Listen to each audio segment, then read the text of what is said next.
Councilor Renesito Novero, ang chairman sa Committee on Education sa Sangguniang Panglungsod, makabig action maring mga frontliners man, ini mga teachers bangod suno sa iya, may mga nagkailaing mga tao nga mga tubang bangod man sa pag-distribute sang module bangod sa ginapatuman nga distance learning sa tunga sang COVID-19 pandemic. Tuno kay Councilor Novero, may mga face-to-face meeting man nga ginakandaka ang mga manunod diri sa may syudad sang Bacolod. Sa pagbulubanta ni Councilor Novero, masobra 10,000 ang mga teachers diri sa may syudad. Nakita diri ang more than 3,000 ka mga public school teachers sa Action Mara. Nagalaom ang konsehal nga malakip sa priority list ng gobyerno sa vaccination ang mga teachers. Pero recently, nagpalag diri sa Education Secretary Leonor Briones nga possibly sa bulan sang June mag-uumpisa ang pagbakuna sa mga manunodlo diri sa pungsod Pilipinas. Aring tingog ni Councilor Renesito Novero. Kahapon sa among local school board meeting, nagpasar kami resolution urging the IATF, both regional and national, to consider our teachers as also frontliners and therefore should be accorded priority status in the availment of vaccine. So, gin-forward yun siya sa region kay sa national. Yeah, ito forward pa Ramon. Kay kabalo ka, Ramon, man mga teachers ka na-infect ay.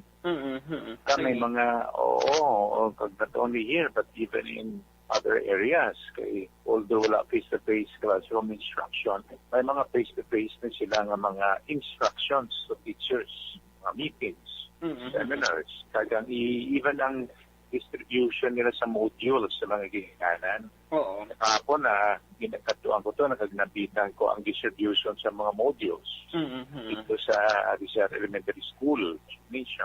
So, aragala yung mga teachers, para pala mga ginikanan, although ina-observe nila ang minimum health protocols, may face mask, may shield, may social distancing.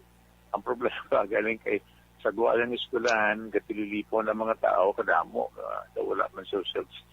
Action Bar, nabatian ang tingog ni Bacolod City Councilor Renesito Novero. So kahapon siya sa mga nagsaksi sa distribution sang module dira sa bahin sang Rizal Elementary School. Balita gikan sa Bacolod City Hall Action niyo. Action Dale Salazar. Una sa balita na sa Action sa Bacolod Action Radio.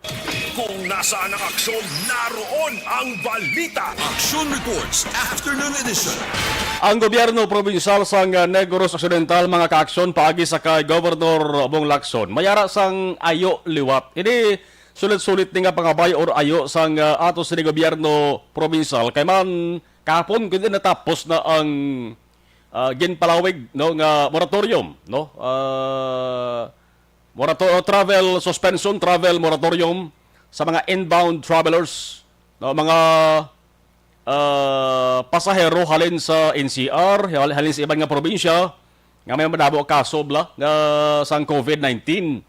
Tigin dumali anto temporaryo nga makasulod sa Western Visayas. Sa tapos na kahapon, April 19.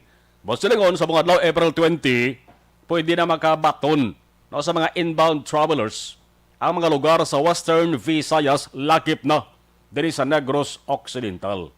Ugaling kay ang luyag kuntani isang provincial government nga pag kuha sang swab test, RT-PCR test sa sinuman nga nagaabot diri sa Negros Occidental, hindi man galing gid mapilit bla kay hindi mandatory ay way naging pasugtan sang Gobyerno Nasional, sang National Interagency Task Force kon NIATF. Pero ang provincial government ya sang Negros Occidental nagaayo lang gid, no? Para manis kalawasan sang tanan mo kay ang pag-abot diri mga kakson, pagpaswab sang sino man nga nagaabot diri, napamatud-an na tested and proven na naliligad nga tuig. Nga isa ini sa mga rason kung nga ang nagdubo to ang kaso sang COVID-19 sa Negros Occidental, bumalik lang butsyog sa pagdamo sang kaso. Bagod man sang paghalog, no, sang travel restrictions nga isa sa mga nasa adto sa damlaglangin pagwa nga Resolution 101 sang NIATF. Ti mga swabbers ang swab team alin sa Provincial Health Office liwat naman nga naga-duty subong sa paluparan, sa airport, sa seaports, pantalan sa pier, kay ginapangabay gid sa provincial government nga sino man nagaabot diri. Kung waay sang ma-present nga negative RT-PCR test result nga valid within 72 hours, dapat magpa-swab test kan hambal ni Provincial Administrator Attorney Ray Frando Diaz II. Ang ginatuwag nga COVID-19 bubble bla, naimo na rin nagligad nga tuwing sa provincial government. Aling kay banti, ang term na rin ni Diaz daw ginguba o napektuhan sa Resolution 101 sa NIATFT. Dito sa babaw policy makers mo, frontliners na rin sa dalom, tiway idea dito sa babaw kung anong totoo yung sitwasyon rin sa dalom. Tiyan mo na ang ginalauman sa provincial government nga kabay mabalik yan tong daan bla nga gina-implementar nga protocol dari sa Negros Occidental para nga magbalik ba to na angkon naton nga pinagarubo nga kaso nga 58 na lang kuntani nagligad nga Pebrero 22 portion labang sa palayag ni Provincial Administrator Attorney Ray Frando Diaz angot sila kay importante gid ni kay bisan na daw adlaw i-report tayo por may ara gyapon mga ka-aksyon ta nga nagapamangkot kay hindi man taran updated sa mga balita, social media, radio, television, kay pasako-sako man, tiba na diritso sila kung kisatawag sa aton direkta.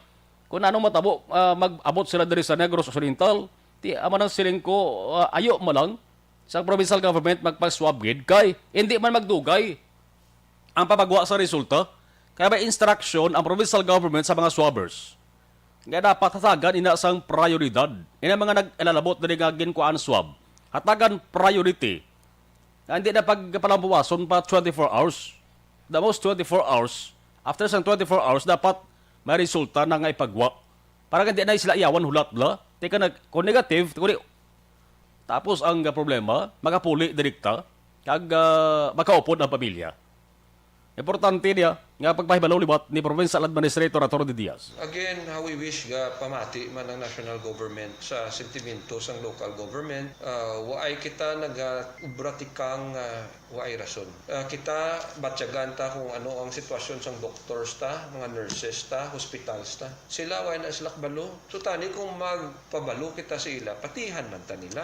We are the frontliners here. They are the policy makers. Di ko ang imo policy galutaw, wala iya grounded diya sa facts. Ano karon na matabo? Kundi amo na ni ang mapa sang Negros Occidental halos pula na tanan. This was never the case before. Even when we started last year sa ECQ ta, wala ni naglalambot amo sini. But from March 15, ginpatuman tala ang Resolution 101, amo na ni wala pa nag-isa ka bulan. Nag-isa kita ka bulan sang April 15, but before that lain na yang sitwasyon sang aton probinsya. So Kung nasaan ang aksyon, naroon ang balita.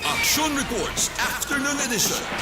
Sige, dugangan tanan na karon la 5:41 Action Radio Philippines Standard Time sa mga high blood sa mga diabetic, bago delikado ni nga mga baliti.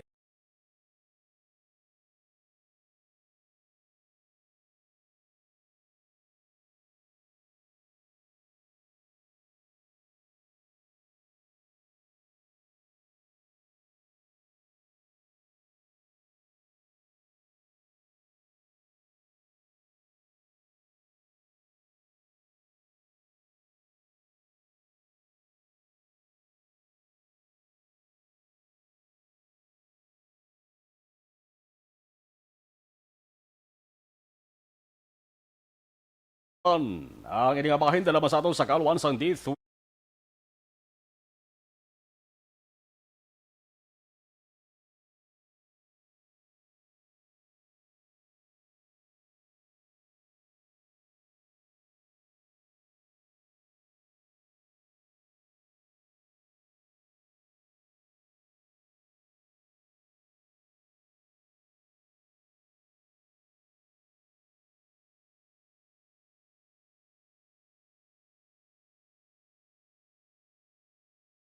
Ang report sang patrol aton balikan pagkatapos kinlamang sini.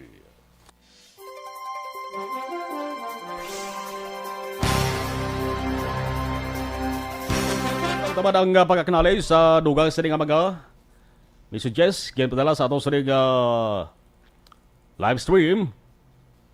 Ang balik kay Gianni, ang mga kisabod lay mag-help kay ang maayong intensyon abusuhan sa mga wala hiya nga mga tao. Hay nako people ho. Okay. All right, salamat gid Ana Sinuro. Raman si okay. Ano ang isakto no money involved? Amo nang isakto no money involved. Hambal ni Ana Sinuro. Evelyn Di Pomoseno, Marlon, stay safe. Watching from Lower Bikutan, Taguig City. Hambal ni Ana, para sa pigado sila ya panghakot. Direya sa Negros, mga tauso delikadi sa bisan pigado. Nga sila manghatag. Okay. Home Alubida, good afternoon. Thank you. Good. Okay.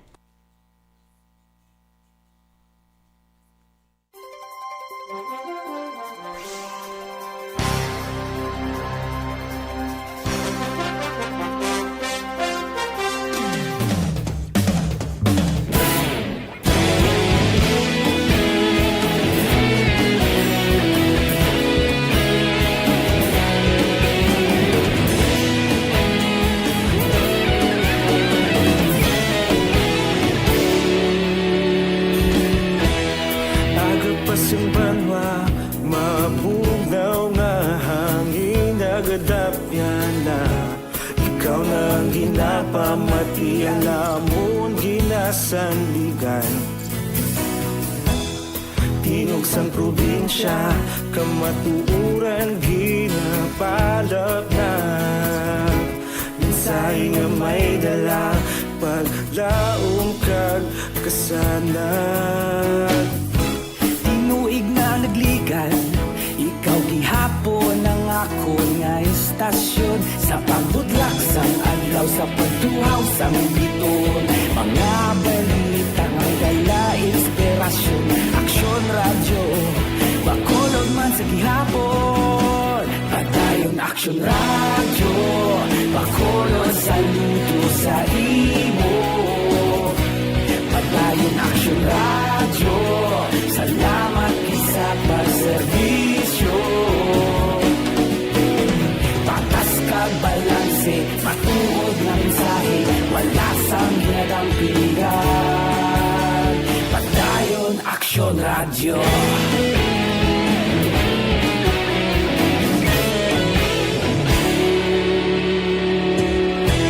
Bakolon yun kag Negrosanon, inyong pamatian. Stasyon nga nagapalaplag sang kamaturan. Mabakod nga prinsipyo, reporter handa sa serbisyo. Kahapon, karon kag sa gihapon, kita magapadayon. Tinuig na nagligan, ikaw gihapon ang ako nga istasyon. Sa pagbutlak sang adlaw, sa pagtuhaw sang biton. Mga balita nga may dala inspirasyon. Aksyon radyo, bakolon man sa gihapon. Padayon aksyon radyo, bakolon saludo sa imo. Padayon aksyon radyo, salamat sa pagserbisyo. Patas kag balanse, matuod na mensahe, wala sang ginadang piligan. Padayon aksyon radyo.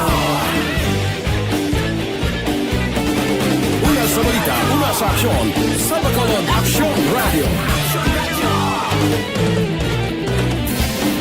Una sa balita, una sa aksyon, sa Bacolod Aksyon Radio. Kita ulog na ngay, sinsan ano nga kalintangan. Responsable nga pagbalita, pagdayon nga ipalak na.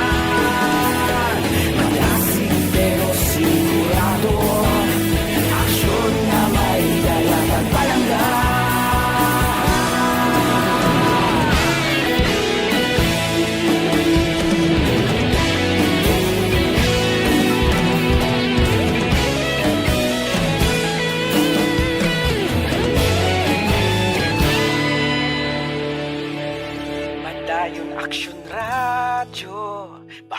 Bacolod, saludo sa imo.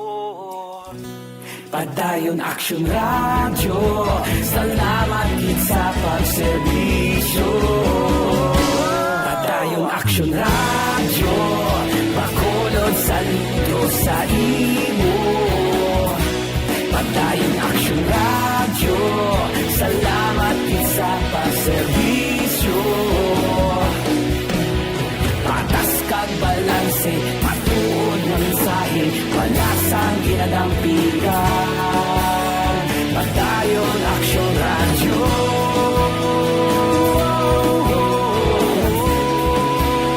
Padayon Action Radio.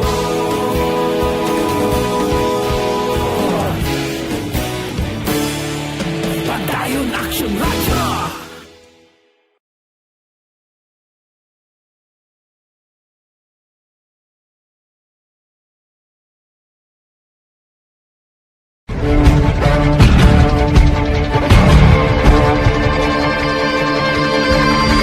Welcome to the biggest gathering of radio stars in Negros Occidental.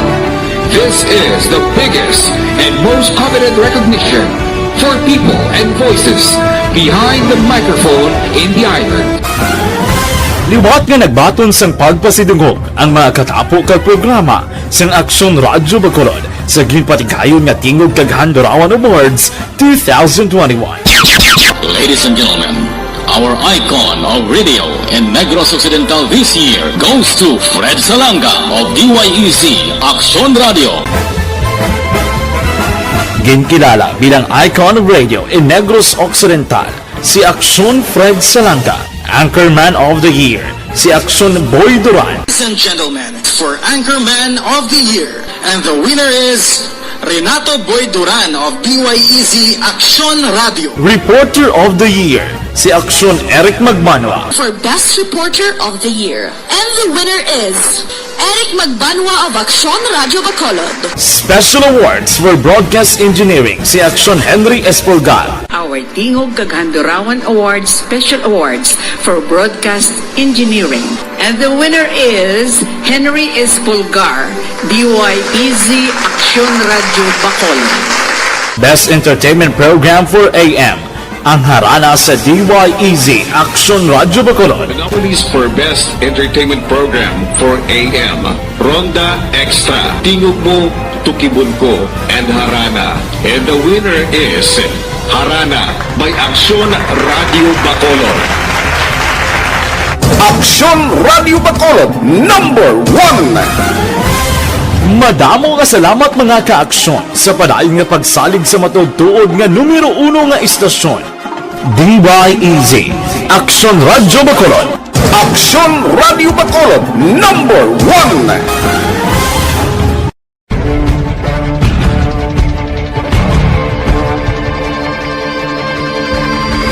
Welcome to the biggest gathering of radio stars in Negros Occidental. This is the biggest and most coveted recognition for people and voices behind the microphone in the island. Liwat nga nagbaton sang pagpasidungog ang mga katapo kag programa sang Aksyon Radyo Bacolod sa ginpatigayon nga Tingog kag Handurawan Awards 2021. Ladies and gentlemen, our icon of radio in Negros Occidental this year goes to Fred Salanga of DYEZ Aksyon Radio. Ginkilala bilang icon of radio in Negros Occidental, si Aksyon Fred Salanga. Anchorman of the Year, si Aksyon Boy Duran. Ladies and gentlemen, for Anchorman of the With Aksyon John Diaz, detalis ang natipon nga balita, may ara sang gina-report truck ubungot sa kampo. Anong rason? Dara sa may area sa Silay City ho. Sa patrol with Aksyon John Diaz, Aksyon John, please kabin. Sining nga hapon aksyon man, may isa ka grupo sa mga pamatanon nga nagbutang na naman sa isa ka community pantry sa tubang niya sang ilang nga eskwelahan diri mismo sa may barangay Villamonte, syudad sang Bacolod. Ini actually grupo ti mga estudyante ni sila. Hindi nag chip in o kunabi nagtikon sila aksyon man sang kwarta para mo ni ang ihatag dra no nga ibakal ni labis ang ipang butang sina community pantry. According to kay Carlo Bais amo ni ang leader sang grupo nga ilalaman ni sa Tibo Action Mar nga magtukod dira kailan nakitaan nga maayo ang kausa sining ila nga ginapatuman. According diri sa iya nga ilalaman ni sa Tibo wala sang may nagbulig nga mga politiko o kunabi nagdonar kay gusto nilang anonymous kung tani no ang tanan nga nagahatag dira sang donasyon Action Mar di ka sa ibang mga konsepto ang ila community pantry kung sino dira ang magkadto makuha sila kinanglanon and then ihatag nila Action Mar pero kung may luyag magdonar ihatag man nila Action Mar ang ininga mga pagkabutang kay na dito sa lugar na abta naton nga naghahatag o nagkuha abi no sang iya kinanglanon ining sa mga lalaki kaya ang pinakaulito amo ning si Lauron pero antes pa man ari si Carlo no Bais sa interview may kaangtanan sinikigin ko na sa pagpahayag ang aton nga kapulisan aksyon si Carlo sa interview around siguro sir mga 5 or maubusin naman sir maubusin na lang naman pero at least tomorrow bago naman natatag naman. Anong ginahatag nyo? O can you identify sa pwede mo nabigitan kung utan pala mga bumbay mga muna kay magamit yun sa mga tao nagaluto mga utan kay kung sila sabi kita or luto so pati wala ang health naman sa tao makompromise so it nabigitin may utan mga itlog tinapay, mas namin kung may tinapay ngayon sa examon, mga kape, gatas. Okay. Pero ang pagkakatag, paano ninyo ang amo ni hatag? Identify. Sila lang ka-identify sir kung ano kinanda nila. For example, may nangayo to be talong kay gusto yan or tahon, mga ila sa itlog, bumbay, amo na sir. Action Mar si Carlo Bais sa ning isa sa mga grupo. Dira ako leader sa grupo nga tukod sining community pantry. Gingkuan sa nato sa statement, kaya gingkuan man nato sa pagpayag ng aton mga kapulisan diri sa Bacolod. Kung naibaluan, dito sa Luzon, mayroong mga ligasyon nga ginapaidalom sa profile niya. Hindi man nag-organisa sining community pantry Action Mar. Pero according kay Bacolod City Police Office spokesperson, Police Lieutenant Maria Libertad Indiape, wala sila yasang nabaton nga instruction nga magpatigay sa profiling, kag wala man sila naga-profiling sa mga persona nga naga-organisa sila mismo nga community pantry. According pa kay Indiape, nga ilagi na suportahan kag ginaabi-abi ining mga aktibidad nga kaangay sini kag sa Tibong ila ginakabig bilang isa ka nagapakita sa nga bayanihan spirit. Pagdiri ni Indiape, kung gusto kaniya sa mga organizers sa police assistance, pwede kaya ang police nga makakadto dira kag bisan pa nga padayon ang ilang paglibot sa mga areas nga ilan ay biruan nga nagakandak bisan community pantry para makabilin lamang ang system. Pero iadiri ginaayo Action Mar sa organizer nga siguraduhon lang nga napatuman ang ginatuwag ng minimum health protocol para hindi rin magtugas ang pagbayolasyon sa ginapatuman ng mga polisa sang gobyerno. Yari si Police Lieutenant Maria Libertad Indiape sa aton nga interview. Bacolod City Police Office sa pagpapunta sa aton na Direksyon para sa mga trafiko no ang pagdisili no ang ilasyon ng CDTSC sa nabikulat ng ilang intensyon no ikot ko ang mga PNP na bayanihan spirit ng inisa na patino sa mga concerned citizens naton kami rin sige mo na naton na pag-o coordination sa ina pag wala man ako kinakadikan sa kayo coordination sa mga nakapit ang mga countries na all over Bacolod City agad na ma-remind sila sa mga pinukaton wala nagkakadayon ang community pantry na mag-maintain yapon sa pag-observe kanyang minimum health protocols sa ilang mga nagkakato sa ilang mga countries. Bukod sa ringon ma'am, PNP wala nagakandak sang ginaalikar nila ng mga profiling kondikto sa Central Luzon, abi ma'am, no? Yes, kami sa mga baton na instruction na mag-conduct ng profiling no, sa mga organizers at disinyo sa nagkapatigayan sa mga community countries. Ang PNP, ang Bacolod City Police Office, mag-aulat man ang mando sa aton kung ano ang dapat sa aton higher office and wala rin pa yan nagkapatigayan sa mga profiling na ginaligal sa aton man na mga autuan na nagkapatigayan sa community countries. So, Batian si Police Lieutenant Maria de Hinape, ang spokesperson sa Bacolod City Police Office. Pero kayo na dito sa naton sa area sa iniskinahan, no? Aton na ibaruan action man to kiban nga sila galing nga grupo kapila na balik-balikan sa mga pulis. Kaya ginapamangkot sila kung sa diin nagalin ang mga donasyon action mar. Pero informal lang man nga pagpamangkot. Sa iladra, and ginabantayan man sa pulis sa palibot dito kayo na may araw dito nga mga field training personnel probably nga nag-standby sa palibot. Pero ina na ibaruan naton do part nga sa ilang designation na sa ilang course action mga gina iskilahan. Pwede nga po ang patol, ari kami din live mismo sa may syudad sang Silay. Isa ni Action Marka 18-wheeler truck. 18-wheeler truck do trailer ni siya. Laba ba? Pwerte ka na ba? Wala sa karga nga tubo ha. Nagdaro-ro sa dumiritso di sa kampo. Ang iyang lawas do nagbalabag sa dalan. Pero ang ulo yan dito do na mo sa kampo Action Mar, no?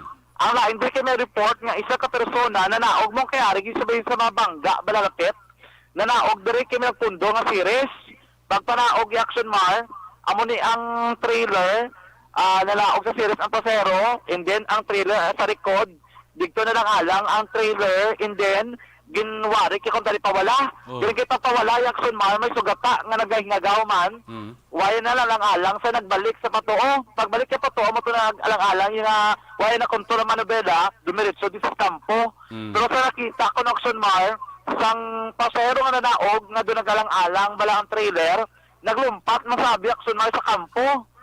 So napilpilan sa sang ulo sa trailer. Kaya digto sa naglumpat, sa direksyon ko sa di nagkagtuman ang trailer nga ini Action Mar, no? Ginacheck. Oo. Ara dang nakwan? Ara pa daang aksidente nga nakwan? Nabungguan? Ari pa din salakyan, pero actually itong persona nga napilasan, 59 years old, taga diri mismo sa area, sang sunad sang Silay, ano ito ngalan sa lalaki kina, taga Lantad, no? Taga Barangay Lantad, sunad sang Silay. Ari pa, gindala sa ospital na, hingagaw si Norberto Portoso, kay may pilasto sa iyang alawas, napilpilan sa abi, no? May lakas sa dalom sa Action Mar, may sa nabungguan, o kung wala sa Ginsaruso, sang salakyan, giningagaw sa dala sa pinakrapit ng ospital diri sa Mitanisita Lopez Alandoni Provincial Hospital. Ang driver, kaya mo rin si certain Dante Simple, no, gina-check na ito, gina-confirm, ari kita diri sa area, ginatamda na ito diri sa lakyan, ginakayon nila, kay dami mga mechanical trouble, pag itini, no, kita na ito, wala naman diri sa mga, ginakarga nga tubo, kaya kayo na lang alang, lang dito siguro, pero teklaba, nga salakyan Action Marlon. Karon na, ang investigasyon sa Silay City PNP may angot sa libantayan sa gapon diri sa Action Radyo Bacolod. Sa totalan na ka-aksyon sa mga panahon, ang COVID-19 nga balatian aton sa gapon ginakabalakan, pabakuro ng resistensya, magtumar sa madagad lang ataran sang Zantong Plus Gold. Kaya ang Zantong Plus Gold, imogikan sa naglain-lain nga herbal extra, kaangay sa Marguso, Ahos, Perlina, kag iban pa. Ganun pa ang maka-aksyon magmakala. Sa Zantong Plus Gold sa mga butika, 14.50 pesos gidamang kada kapsula. Sa aton malma ka-aksyon, kumapaang parang panahon ng problema sa panit aton palaligban na ka-aksyon.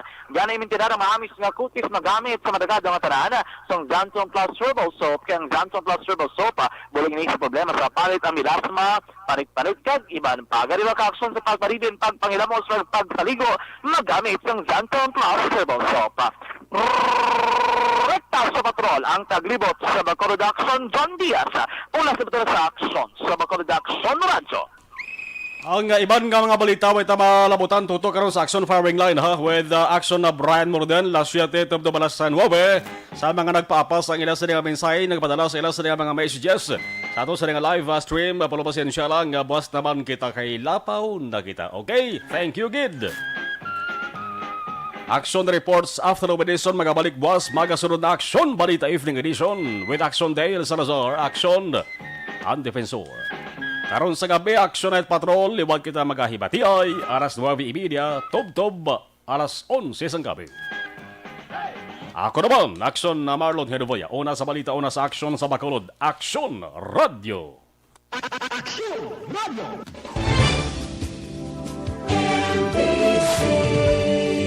Manila Broadcasting Company. Sa balita, komentaryo, issue, Serbisyo Publiko. Sa Bacolod, Aksyon Radio.